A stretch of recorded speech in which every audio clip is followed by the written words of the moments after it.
Bon dia, bona tarda, bon vespre, bona nit. Soc Sant Pere i aquestes són les notícies d'Higini Televisió. Ja és oficial. El president de la Generalitat, José Montilla, ha comunicat al president del Parlament i al cap de l'oposició la seva decisió de convocar el poble de Catalunya a exercir el seu dret democràtic el proper diumenge 28 de novembre.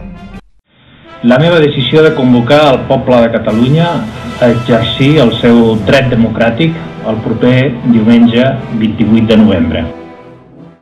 I el cap de l'oposició ja ha respost que la seva intenció és evitar que repeteixi un altre tripartit a Catalunya i que el PP avanci electoralment.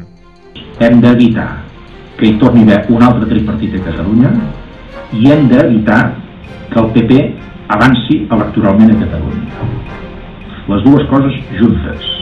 L'Associació de Pobres, Vocals i Presidents de Mesa Electoral que els agrada el futbol ha demanat a la Junta Electoral que col·loquin pantalles gegants per poder veure el partit de futbol Barça-Madrid que se celebrarà aquest cap de setmana.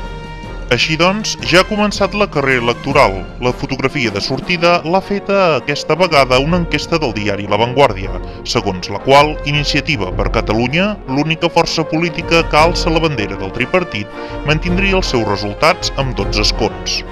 Els seus dos socis de govern, els socialistes i Esquerra Republicana, perdrien 6 diputats cadascun, quedant-se entre 31 i 32 el partit de Montilla i 15 o 16 el de Puigcercós. Amb aquests resultats, el tripartit no arribaria als 68 diputats que proporcionarien una majoria absoluta.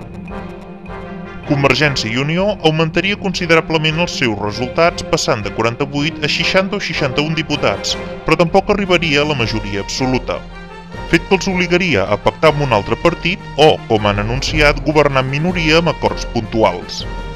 El Partit Popular es mantindria o augmentaria un diputat arribant als 15 i, depenent de la participació, podrien entrar amb 3 diputats cadascun els partits de Ciutadans i Reagrupament Independentista.